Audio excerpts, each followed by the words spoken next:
c'est au Mas du Paty. C'est où ça, le Mas du Paty?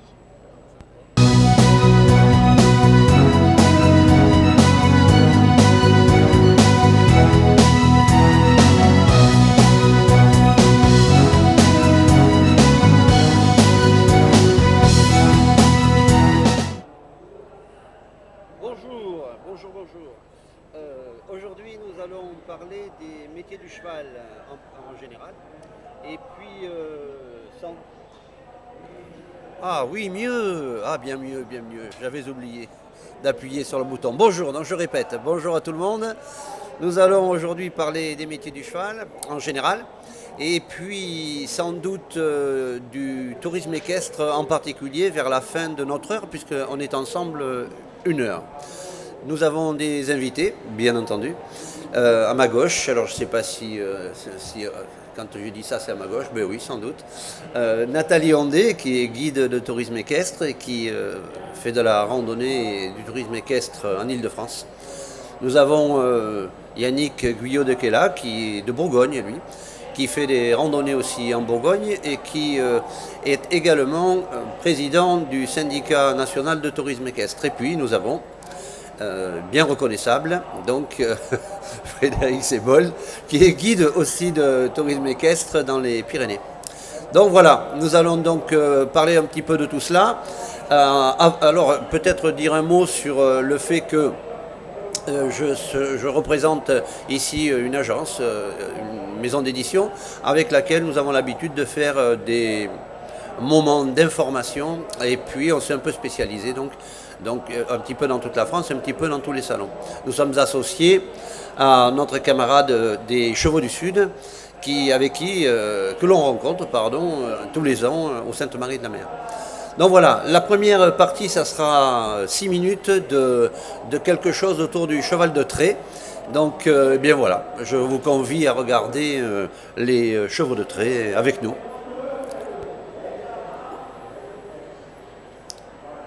Je crois au développement durable, je crois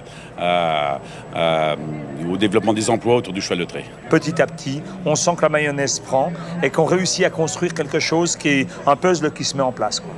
C'est un marché en émergence qui sera, à mon avis, très fort d'ici une dizaine d'années.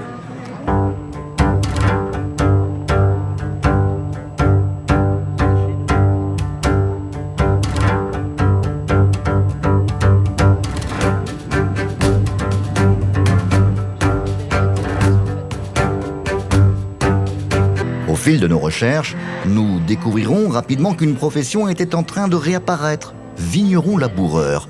Et c'est le métier de Ramon Garcia. Au château du Puy, dans le Saint-Émilion, il a formé les tractoristes à cet ancien métier. Wow! Très bien, parfait. Très bien. Wow! Le cheval a un intérêt par rapport au tracteur.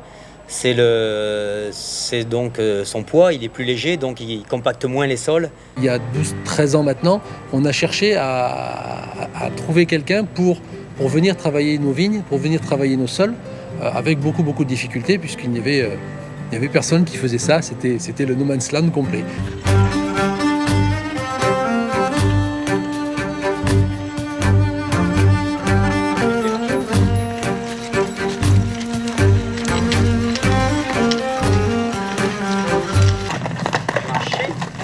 Dès le début de la collaboration, le deal entre Château-Latour et Ramon était clair. Outre sa prestation de vigneron laboureur, il lui a été demandé de former les tractoristes du domaine. 5 d'entre eux ont donc appris à mener un cheval. Allez, un pas, nounou. Allez mon grand, voilà. La capacité de traction de votre cheval, c'est quelque chose qui est extrêmement important. Donc elle se mesure de la manière suivante. Vous avez la capacité thoracique, c'est-à-dire le tour de poitrine, au carré. Bon, nous ne sommes pas venus dans le Jura pour faire de la théorie, il nous faut du concret. Donc ça vous donnera cette capacité de traction. Jean-Louis Canel, c'est un véritable bureau d'études et de développement à lui tout seul. Son truc, c'est de moderniser, rationaliser, normaliser la traction animale. En consultant le site du CERTA, nous avons découvert que l'association prodiguait des conseils sur l'achat de matériel moderne. comme cet avant-train, dernier cri, l'ISCO. Là aussi, Jean-Louis Canel s'implique.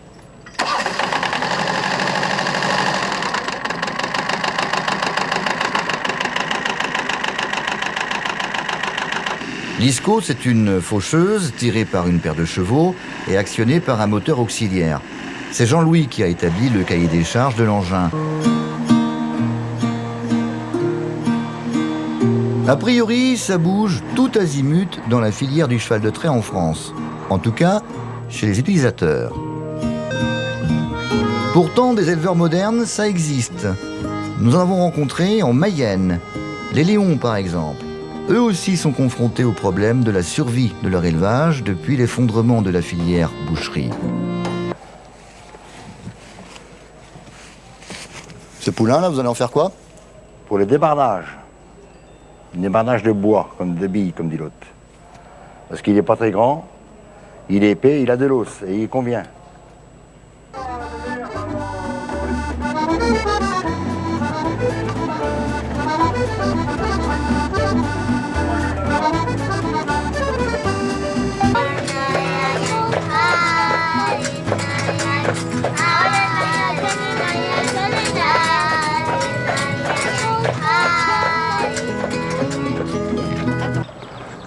En tout cas, introduire le cheval en ville, c'est bon pour l'emploi. La preuve, Aurore a été embauchée par la mairie pour s'occuper de Nayak. Un boulot rêvé pour cette passionnée d'équitation. Et elle forme avec Nayak plus qu'un attelage, un duo.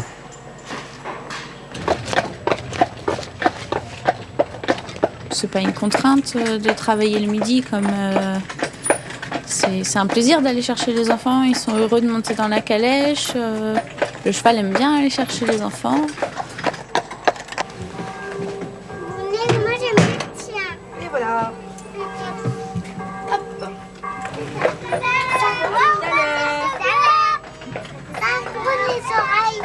À tout à l'heure. Il a donc été décidé que Nayak serait également affecté aux travaux d'entretien des espaces verts. Moi j'ai été formée avec Nayak, donc le cheval avec lequel je travaille aujourd'hui. Et ça a été un cheval qui m'en a fait baver au départ. Il est absolument nécessaire de lier à l'utilisation du cheval en ville une vraie formation. Jean-Louis dispense des formations adultes reconnues par les pouvoirs publics et financées par les fonds individuels de formation. À la fin de leur cursus, les stagiaires obtiendront un diplôme qui leur permettra de travailler avec des chevaux, de mener un attelage et de trouver un emploi. On a des gens un petit peu de partout, mais très souvent, et en principal, c'est une formation pour adultes, donc c'est des gens qui sont en reconversion. Moi, en fait, j'aimerais m'installer en tant que prestataire de service. Alors, j'aimerais faire de l'attelage touristique, parce que c'est déjà ce que je pratique depuis 3 ans. Mais je suis donc venu ici pour me spécialiser et faire du débardage. Et j'aimerais aussi intervenir dans les vignes. Nous sommes allés à la rencontre des gardiens du temple, les débardeurs. Ils furent les premiers, il y a 20 ans maintenant, à parier sur le retour du cheval de trait. Aujourd'hui, ils gagnent correctement leur vie, environ 2 000 € par mois. Oui, c'est un métier très militant, on va dire, parce que c'est un métier qui a été, on va dire, un peu oublié, et pour le remettre au goût du jour, c'est obligé qu'on soit militant.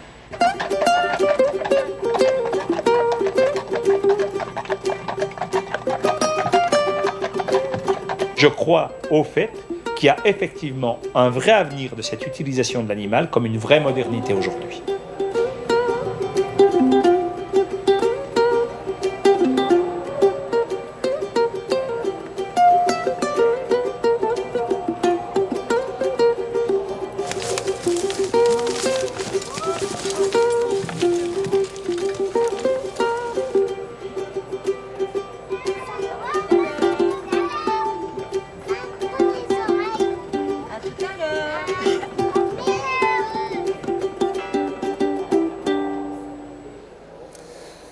Voilà. Eh bien, le cheval de trait, peut-être on pourra se poser 2-3 questions avec mes camarades présents sur le plateau pour savoir si, comme le dit Jean-Louis Canel, qui a été celui qui a le plus présenté ces nouveaux métiers ou ces anciens métiers qui revenaient à la mode, pour demander peut-être à Yannick, que pense-t-il lui de ça revient pas, comment que ça se passe pour les chevaux de trait? Oui, mais pour les chevaux de trait, on a vu d'après les images qu'effectivement c'est un renouveau et c'est aussi un bon débouché pour les éleveurs de chevaux de trait de faire du cheval qui puisse être utilisé aussi bien en ville qu'à la campagne, parce que vous avez pu voir que au niveau de la ville, il y a beaucoup de petits métiers qui peuvent se mettre, par exemple aller chercher les gamins à l'école, les ramener chez eux. L'entretien des espaces verts, le ramassage des ordures sont des choses qui se développent de plus en plus dans les villes. Mais on s'aperçoit aussi que de plus en plus de villes désirent avoir des gens qui fassent visiter leur ville à cheval, avec des voitures à cheval. Et on s'est aperçu que de nombreuses petites villes cherchent justement une animation de visite de la ville à cheval. Et c'est la raison aussi pour laquelle les professionnels se sont posé la question de mettre en place un CQP de meneurs de tourisme équestre et de loisirs. C'est un travail qui est en train de se faire, mais je pense que c'est quelque chose qui se développe énormément. Nathalie, est-ce que l'on trouve en Ile-de-France des exemples que tu connaisses au moins? Tout à fait, dans le Val d'Oise, j'ai un de mes élèves ATE qui, parallèlement à sa formation, a un métier de cocher, ramassage de déchets verts en ville. Qui souhaite là se développer dans le débardage, travaille dans les vignes dans la région bordelaise. D'accord, dans les Pyrénées? Dans les Pyrénées, oui, ça marche, c'est bien. Effectivement, on peut trouver des gens qui pratiquent le débardage, parce que sur la pente, il faut des animaux qui soient aguerris et qui puissent donc sortir les agrumes. Et on trouve aussi pour le battage, et qui est très important, qui donc nécessite des animaux dressés pour ce genre d'activité. Très bien pour les chevaux de trait. Avant de passer à une autre activité dans le cheval, je souhaitais faire une petite information parce que, évidemment, ce que vous voyez, ce que l'on fait aujourd'hui, c'est de faire passer les informations sur les métiers qui ont changé, qui ont évolué, etc.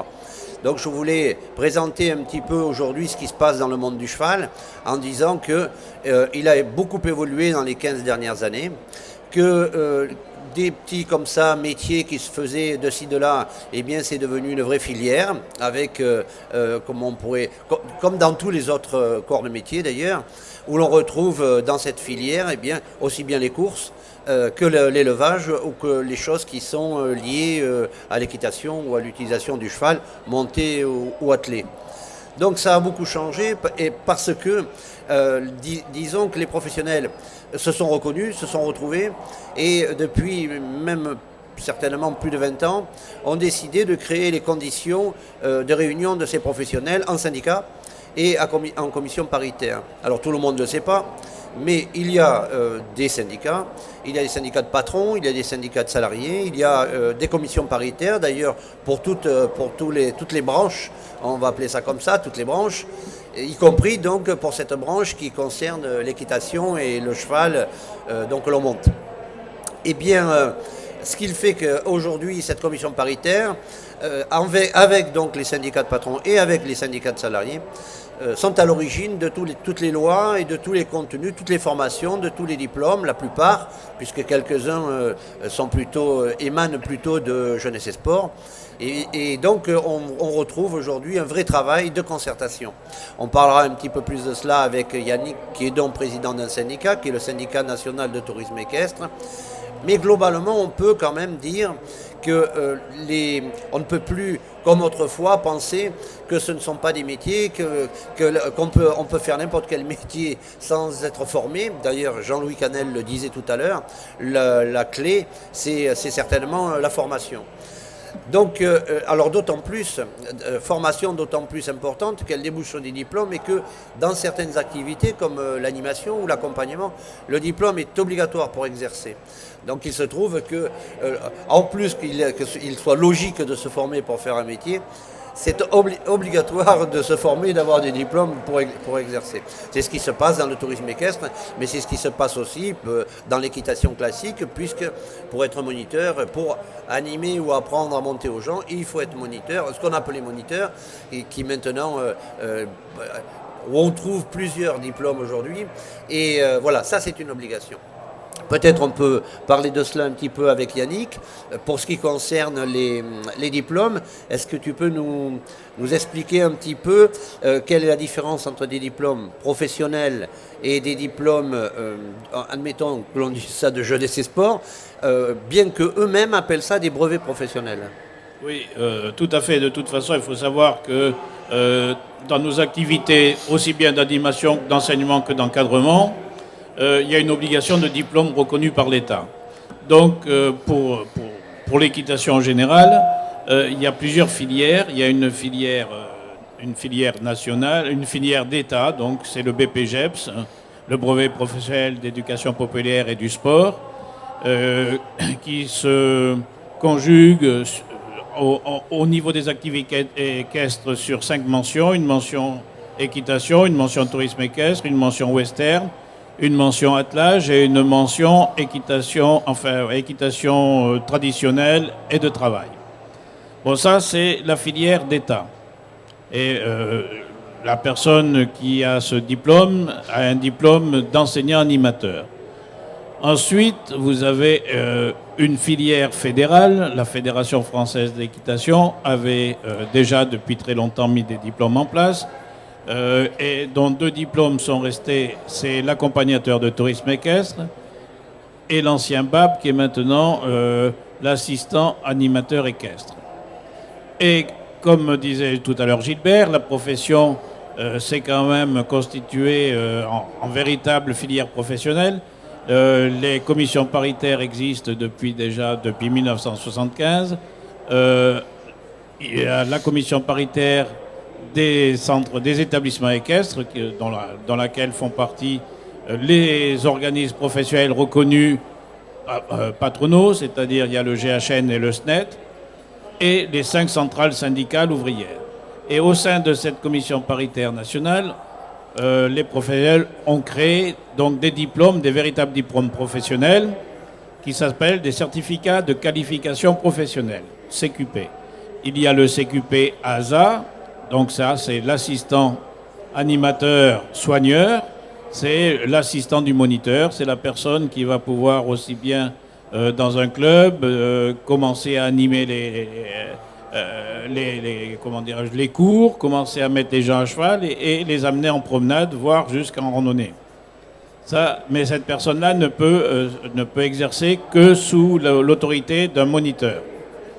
Et il y a aussi le CQP ORE, qui est donc l'organisateur de randonnée équestre, qui est quelqu'un qui est tout à fait autonome, qui peut s'installer et qui peut, lui, son titre, c'est le guide enseignant de tourisme équestre. Ça veut dire qu'il enseigne l'équitation pour que la personne qui n'a jamais monté à cheval puisse aller en extérieur en toute sécurité et en autonomie. Donc ça veut dire qu'on ne parle plus à ce niveau-là de faire passer des galops, mais de capacité à monter à cheval.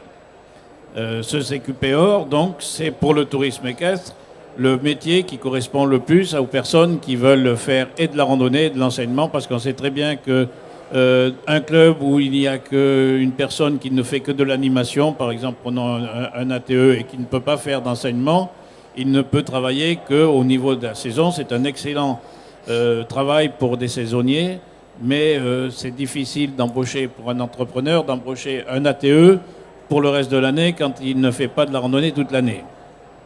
Donc ça, c'est des métiers qui sont en place. Il y a aussi au niveau de l'équitation l'animateur, l'enseignant animateur équestre, c'est le EAE, qui est lui plutôt tourné vers l'équitation.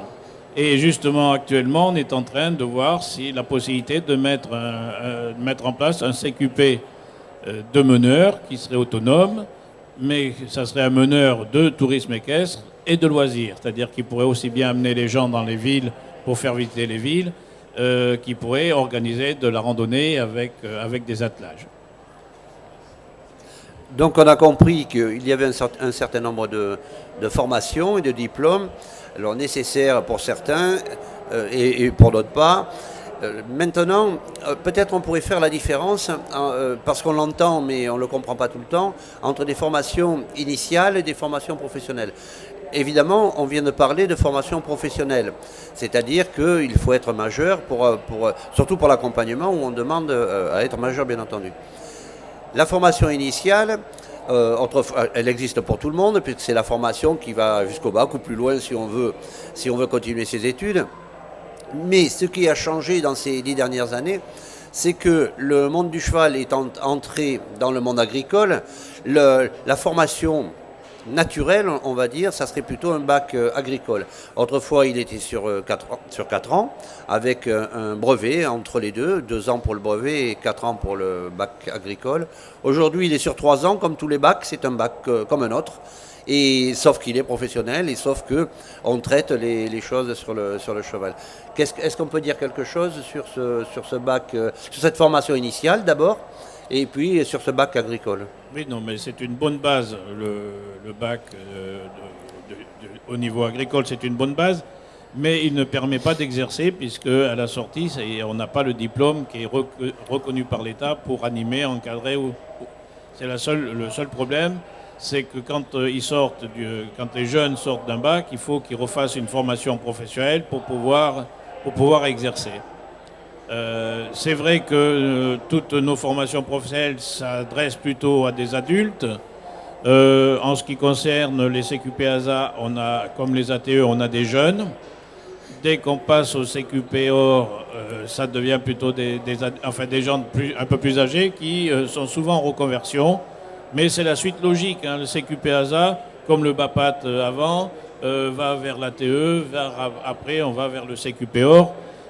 Ça permet d'avoir une filière dans le métier, de pouvoir, on ne reste pas à un seul niveau. On peut évoluer dans son métier et c'est quand même quelque chose de nouveau. Alors bien entendu, on parle là de métiers qui sont liés au cheval, bien entendu, que l'on pourrait dire immédiatement à côté ou dessus. Mais il y a plusieurs dizaines de métiers qui ne sont pas dans lesquels on ne monte pas à cheval. Par exemple, vétérinaire ou ostéopathe, puisqu'ostéopathe c'est possible aujourd'hui, dentiste équin, maréchal ferrant. Donc ça aussi, ce sont des métiers qui sont liés au cheval, qui aujourd'hui sont offertes à des gens qui ne seraient pas obligatoirement cavaliers, parce qu'on n'est pas obligé d'être cavalier dans la vie, mais on peut aussi aimer le cheval et aimer de travailler auprès ou avec le cheval. D'ailleurs, à ce propos, peut-être il est bon de dire, parce que tout le monde ne le sait pas, qu'il y a 2 ans, un texte de loi est apparu en ce qui concerne les ostéopathes et les dentistes équins, car contrairement à ce que pensait tout le monde, puisqu'il y en a quelques-uns qui travaillent en France, ce n'était pas une activité, légale, puisque pour pouvoir faire tout ce type de métier, il fallait être vétérinaire. Il y a donc un texte de loi qui est sorti, on attend le décret qui n'est pas encore passé pour savoir véritablement quels seront les temps de formation ou quelles seront les écoles de formation. Il y en a quelques-unes, puisqu'on trouve sur le salon où nous sommes, nous trouvons des écoles d'ostéopathie, puisqu'il y en a une par exemple qui propose une formation sur 5 ans. Il n'empêche que le décret qui accompagne ce texte de loi n'est pas véritablement sorti, donc on ne sait pas totalement comment ça va se faire. Il n'y a pas que l'ostéopathie, évidemment. Il y a toute une série d'autres métiers. Il y a par exemple en France un avocat très connu qui est à la fois avocat, à la fois instructeur équestre et qui s'est spécialisé toute la vie et qui a fait que ça, qui n'a fait que d'être avocat dans le monde du cheval. Mais il y a aussi journalistes. On trouve de plus en plus de gens qui sont intéressés à la fois par le cheval et à la fois par l'écriture, et donc pourquoi pas journalistes. Pardon ? Les selliers. Ah, les selliers, oui, bien entendu, les selliers. Il y a donc un certain nombre de métiers que l'on peut faire, ou pas obligatoirement, on est à cheval. Nathalie, tu as quelque chose à dire sur la formation en général Moi, je dirais que toutes les formations, de quelque nature qu'elles soient, permettent de travailler dans le cheval. Pour ça, souvent, j'ai affaire à des jeunes et je leur conseille de continuer jusqu'à un BTS, même classique, soit un BTS comptable, de communication, de commerce, de tout, et de revenir après au cheval. Tout ce qu'on apprend avant nous sert plus tard dans la profession. Très bien. Je crois même que tu es issu d'un autre métier avant d'être toi? Ouais, moi avant, j'ai fait pas mal de métiers. J'étais photographe de spectacle, j'ai été secrétaire de direction, j'ai un diplôme d'ingénieur en communication, j'ai fait du droit, j'ai fait de la comptabilité et tout me sert aujourd'hui. Tout. Oui, et Yannick, tu faisais autre chose ou tu es tombé dedans quand tu étais petit? Non. Avant, j'ai été dans la marine. Ensuite, j'ai travaillé dans une entreprise maritime et civile. Ensuite, j'étais directeur du personnel dans une entreprise. Mais en parallèle, j'avais déjà depuis 1967 monté un club hippique. Et depuis 1981, j'ai monté mon établissement, Centre de tourisme équestre. Et je pratique le tourisme équestre depuis 1981. Voilà. Et Frédéric? Moi, je suis tombé un peu dedans, mais quand même, avant, j'ai fait pratiquer des sports de montagne, puisque je suis accompagnateur en moyenne montagne et moniteur de ski. Donc, j'ai une pure activité de montagne, liée au relief. Parfait, très très bien. Nous allons continuer par le visionnage, allons-y, sur le tourisme équestre.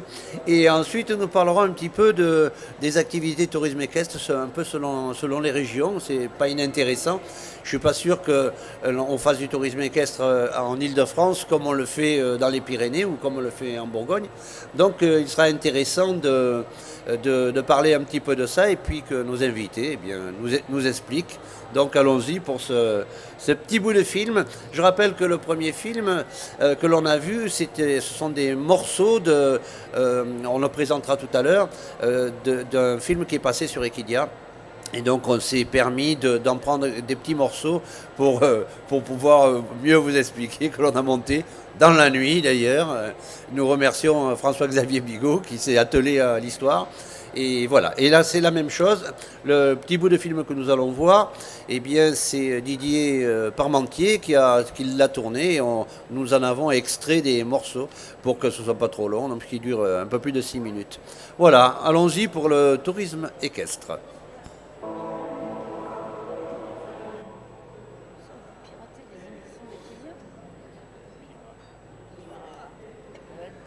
Ça par passion pour le cheval. L'envie très forte de faire découvrir ma région à des gens, ça c'est toujours mon grand plaisir d'essayer d'emmener des gens dans des coins que je connais, que j'ai pu repérer sur des itinéraires que j'ai repérés depuis longtemps et de leur faire partager, essayer de leur faire partager au maximum ce que j'ai pu ressentir. Et essentiellement c'est de vivre avec le cheval pendant une semaine, 2 semaines, voire plus longtemps si on voyage plus longtemps.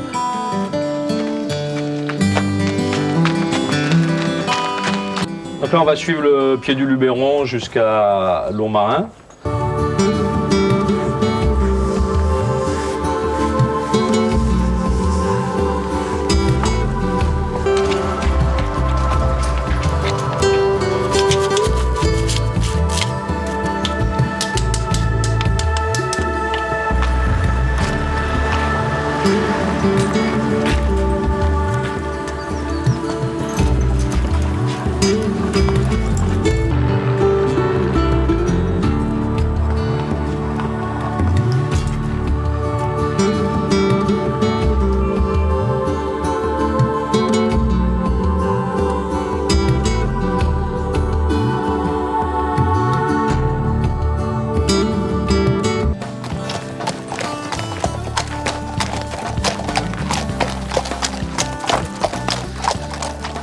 Celle-là.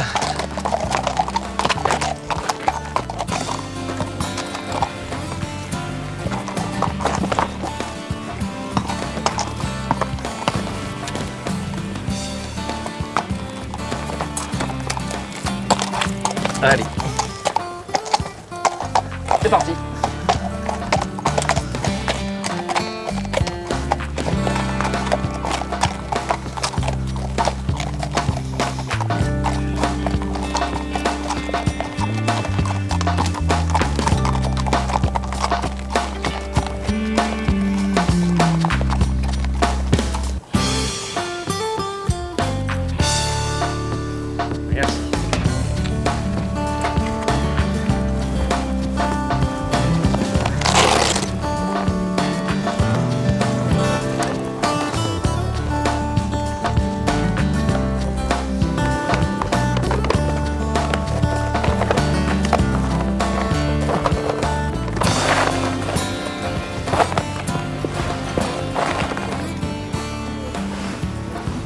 juste un petit peu dans l'autre sens.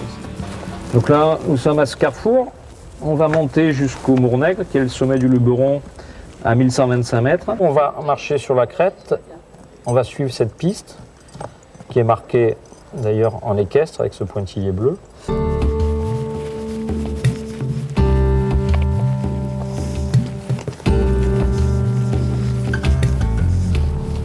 C'est beau la découpe des Alpines.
Je fais comment moi là, hein?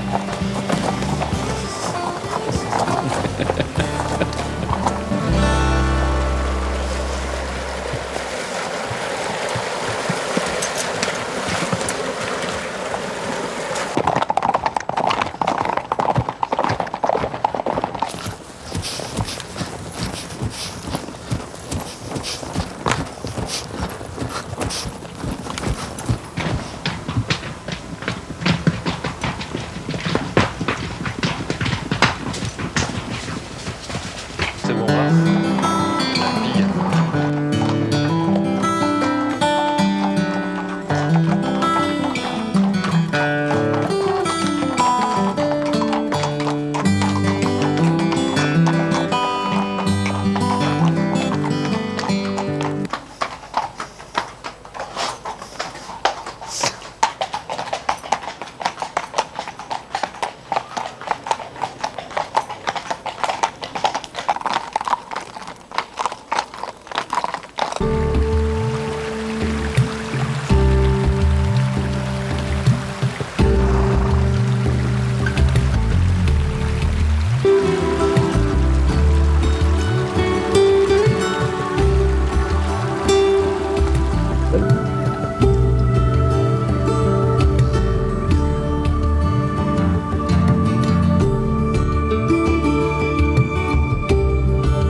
Eh bien, merci à Didier Simoneau, qui était le guide, et à Didier Parmentier, qui est un des caméramans et le réalisateur du film. Pardon, excusez-nous. Donc nous voilà, nous sommes visités, je ne sais pas si on le voit, oui, on le voit très bien. Nous sommes visités par un poney. Il y a beaucoup de chevaux et de poneys ici, donc il n'y a pas de souci. Et donc nous nous retrouvons sur le salon du cheval de Villepinte, Paris, où nous sommes en présence de nos trois invités, qui sont Nathalie Ondé, Frédéric Sebol et Yannick Guillaudequela. Donc le petit moment d'échange que nous allons avoir, ça va plutôt être sur des pratiques dans les pays, puisqu'ils sont chacun d'un pays différent. Peut-être Nathalie, alors en Ile-de-France, on fait quoi comme randonnée? Parce qu'on a l'impression qu'il n'y a que des autoroutes. Alors donc, qu'est-ce qu'on fait en Ile-de-France? Alors, contrairement aux idées reçues, en Ile-de-France, nous avons une multitude de chemins utilisables toute l'année, généralement en sable. J'ai beaucoup de collègues de province qui viennent régulièrement avec leurs chevaux, leurs cavaliers à la maison pour randonner une semaine, 15 jours. On peut faire tout le tour de l'Île-de-France que par des chemins. À titre d'exemple, une année, nous sommes montés au château de Versailles, le dernier jour. Mis bout à bout, même les traversées de route, j'ai fait 1,5 km du bitume pour arriver au pied du château. Donc c'est vraiment une région idéale pour randonner. Relativement facile, on n'a pas de grosses difficultés comme la montagne. Au niveau topographique, c'est aussi moins, comment dirais-je, moins difficile que la Bourgogne. La Bourgogne est belle, mais des fois au niveau topographie, c'est pas facile, c'est un jeu. Oui, les barrières aussi peut-être, moins de barrières peut-être en Ile-de-France. Moins de barrières, moins de... On n'a pas de barrières, on est vraiment libre. On a de belles allées et on tourne vraiment toute l'année. D'accord. C'est quoi la clientèle des randos Île-de-France? C'est des gens d'Île-de-France? Alors pour nous, à 95%, c'est des gens d'Île-de-France. Mais j'ai une petite clientèle étrangère québécoise. Et j'ai plus rarement des cavaliers d'un peu toute la France. À quel endroit vous êtes? On est à Nemours, accès direct par autoroute depuis Paris. Là, on est à peu près à 50 minutes de Paris. D'accord. Ce sont des randonnées de 1 à quoi comme journée? À une semaine, à 15 jours? Le maximum qu'on ait fait, c'est 7 semaines d'affilée. 7 semaines? Ouais. Ah oui, ça fait une... C'est-à-dire qu'on est basé en Ile-de-France, mais on randonne sur toute la France. D'accord. On part de chez nous vers le Sancerre, vers le Berry, pas très loin des Pyrénées. Une année, on a rejoint la Méditerranée, on est remonté. D'accord. On tourne vraiment partout. Nous, notre but, c'est de faire connaître nos cavaliers l'Île-de-France et ensuite les emmener ailleurs. Je ne suis pas sans avoir entendu parler du Québec. Tout à fait. Alors, Québec, parce que ça va faire un peu long depuis Nemours jusqu'au Québec. À Québec, je me souviens, ça fait 2 ans effectivement qu'on a monté un projet avec des Québécois dans une volonté d'échanger autour du cheval et du tourisme équestre. Donc j'emmène tous les ans une quinzaine de cavaliers au Québec. On randonne là-bas et je les fais participer du moins assister au meilleur rodéo nord-américain en extérieur depuis plus de 14 ans. Et bien très intéressant car on s'est rendu compte qu'en France, on est libre de circuler, ce qui n'est pas le cas en Amérique du Nord, parce que tous les chemins sont privés, toutes les propriétés sont privées, il faut des droits d'accès, des autorisations de passage. Il faut savoir qu'une amende là-bas, c'est 400 €, pardon, 500 $. Et quand on revient en France, on est quand même content d'avoir un tourisme équestre et une liberté de circulation importante. D'accord. Et tout à l'heure, on parlait des formations de tourisme équestre. Oui. Les Québécois m'ont fait... Ils ont la demande d'une vraie formation de tourisme équestre. Ils nous envient énormément. Ah oui, parce que dans ton club, tu fais aussi de la formation. Moi, je fais également de la formation. Mais par exemple, ce qui a épaté les Québécois quand j'ai fait venir en France, c'est que quelle que soit la région, nous on prend une carte, une boussole et on roule. On trotte, on galope, on va à droite, à gauche, on arrive à l'étape sans aucun problème. On sait où on va. On sait où on va, même si on ne connaît pas la région. Eux n'ont pas cette possibilité-là. Ils n'ont pas cette formation-là. D'accord. Voilà. Mais sinon, très belle expérience et très bel échange de cavaliers entre l'outre-Atlantique et le Vieux-Monde. Merci Nathalie. La ponette, elle est... parce que je crois que c'est une ponette, elle peut parler dans le micro? Bonjour. Ça marche ou pas? Ah voilà, très bien. Très bien. Elle vient d'où la ponette? Du lycée Vaxergue à Sainte-Afrique. Vous avez compris? Le lycée Vaxergue à Sainte-Afrique. Ah, lycée Vaxergue, évidemment, lycée Vaxergue. Bravo. Alors le lycée Vaxergue est un exemple d'ailleurs de lycée qui fait des bacs professionnels liés au cheval. Ils font pas que ça d'ailleurs à Vaxergue. Et voilà. Et ils sont présents ici sur le salon parce que ce sont eux qui animent ce sont eux toutes les petites mains qui font plein de choses à droite, à gauche, que ce soit dans le cheval toute la journée ou que ce soit dans les spectacles. Ou, voilà. Enfin, sans Vaxergue, il n'y aurait pas de salon, évidemment. Donc, Yannick, tu nous parles de la Bourgogne? Oh oui, je peux parler de la Bourgogne. La Bourgogne, c'est un pays magnifique. Il y a 4 départements dans la Bourgogne, donc on peut trouver tout ce qu'on veut. La Bourgogne, c'est les portes de Paris jusqu'aux portes de Lyon.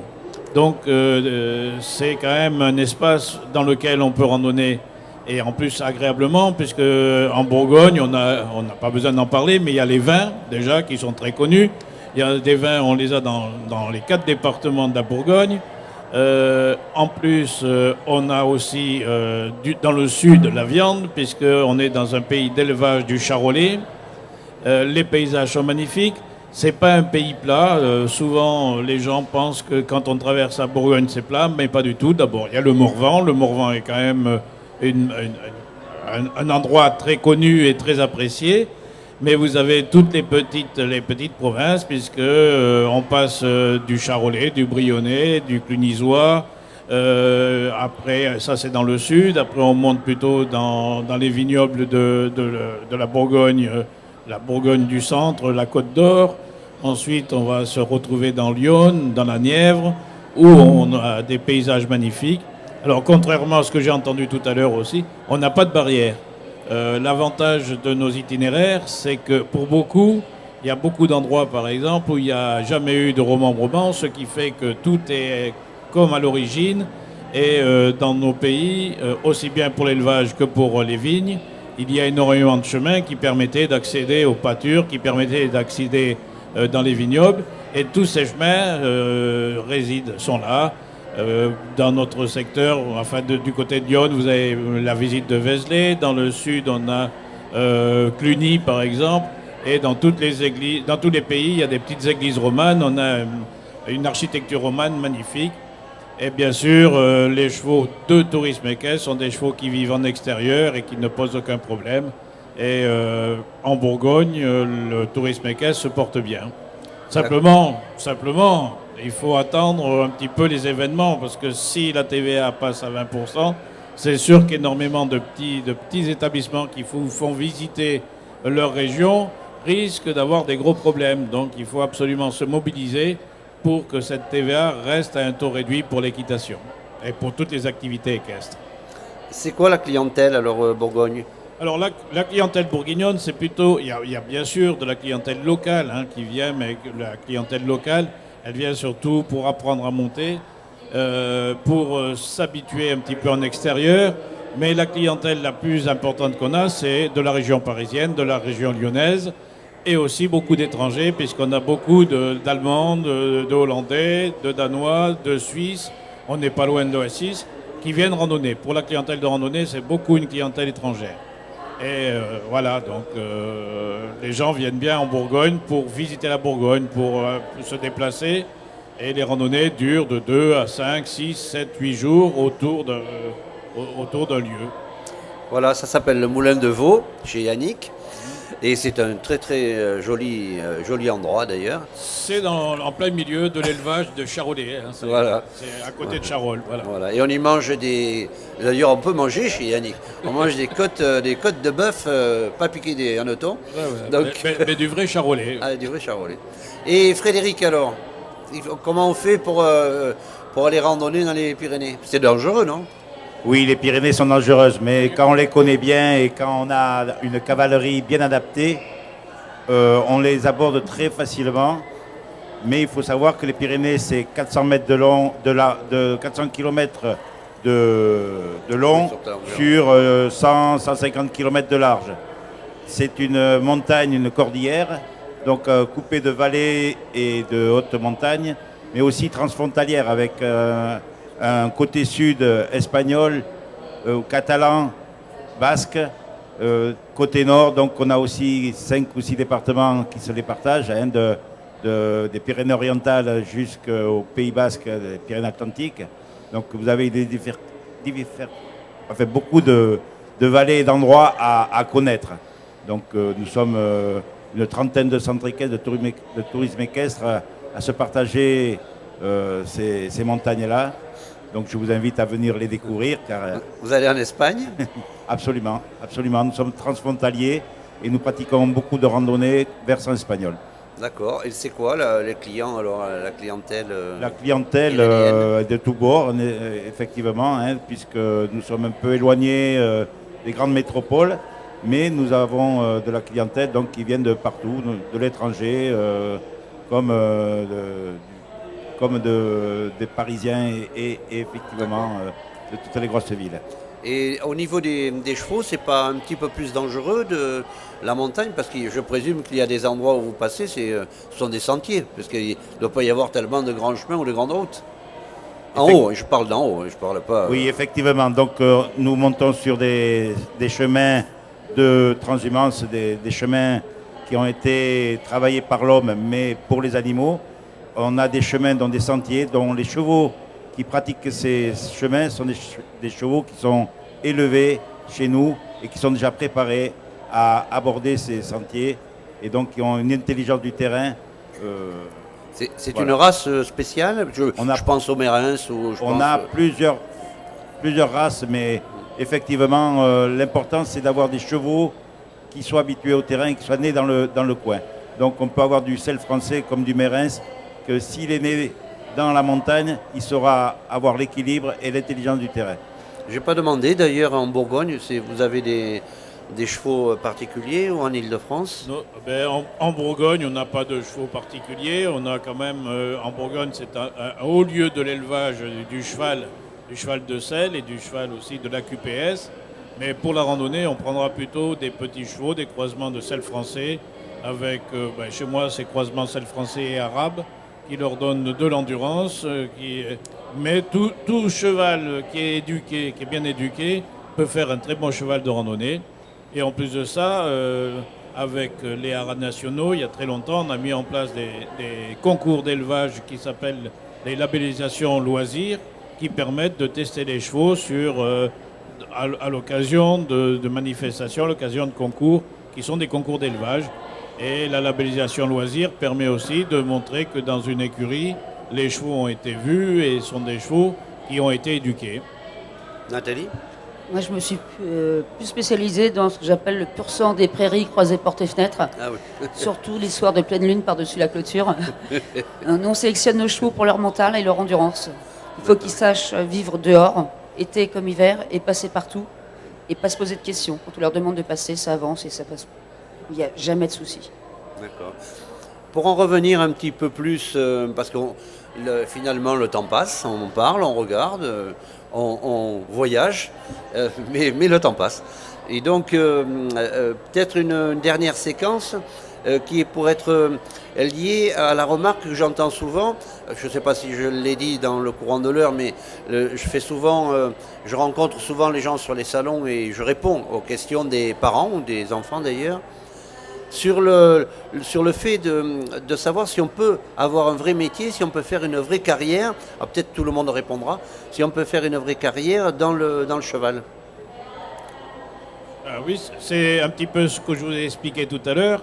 Il y a une quinzaine d'années, il y avait le palefrenier et le moniteur, après l'instructeur, etc. Mais beaucoup abandonné au monitorat parce qu'il n'y avait pas de grosse manière d'évolution, parce qu'entre le moniteur et l'instructeur, il y avait quand même une grande marge.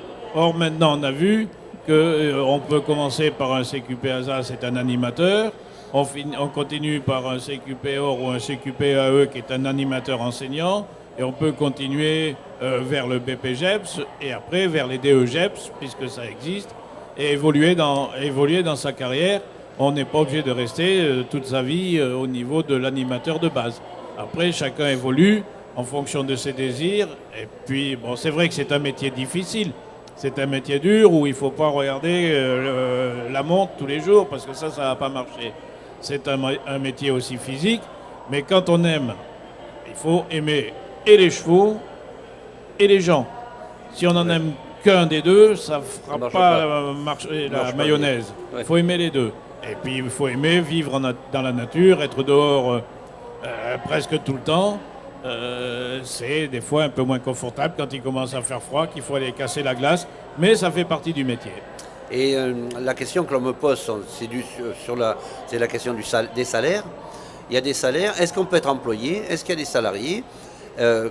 Comment on devient patron? Est-ce que le patron il gagne de l'argent? Est-ce que le salarié il gagne de l'argent? Alors bon, tout ça il faut savoir que depuis 2004-2005, avec la loi d'orientation agricole qui a fait rentrer les centres équestres dans l'agriculture, on est passé d'une TVA à 19,6 à la TVA à 5,5. Ce qui a permis aux entreprises de se développer et énormément d'entre elles ont embauché. C'est le problème qui se pose actuellement. Si on passe à l'autre, comment on va pouvoir garder ses salariés? Mais il y a eu énormément d'embauches. Ce qui veut dire qu'il y a de l'emploi. Il y a de l'emploi. Il peut y avoir de l'emploi si on sauve notre TVA. J'en reviens toujours là. Mais il y a de l'emploi. Mais l'emploi, comme tout patron qui se respecte, il va chercher, il va garder ceux qui ont le plus d'envie de travailler, ceux qui ont le plus de motivation. Parce qu'il y a beaucoup de jeunes qui arrivent dans le métier en croyant que on aime le cheval, on est monté dans un club hippique ou on est monté dans un centre équestre et on s'est occupé un petit peu des chevaux, mais on s'en est occupé pour le plaisir. À partir du moment où on est salarié dans une entreprise, c'est pas que quand on en a envie, c'est tout le temps. Donc il faut bien que les jeunes se mettent ça en tête.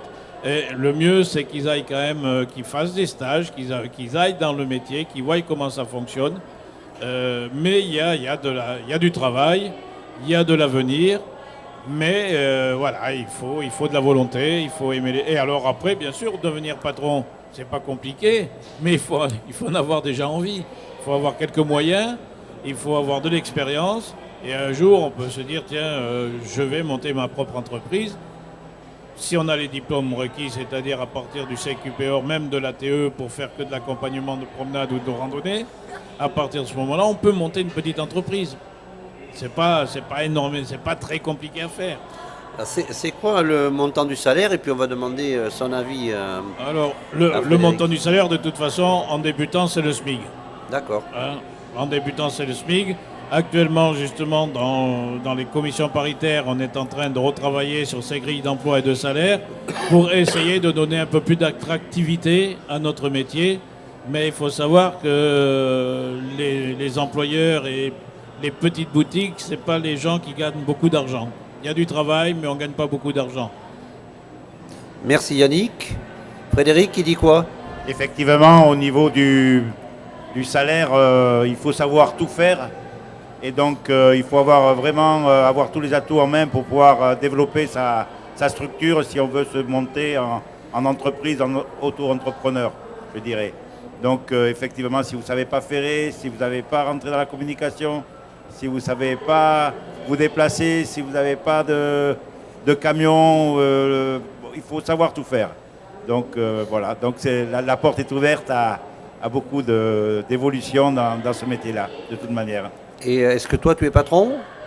Oui, moi je suis patron, agriculteur, éleveur et je fais mon foin, j'essaye d'être en autarcie, je ferme mes chevaux et j'essaye de transmettre tout ça aux gens qui m'entourent. Et est-ce que ça permet d'avoir un salaire? C'est quoi le salaire d'un patron?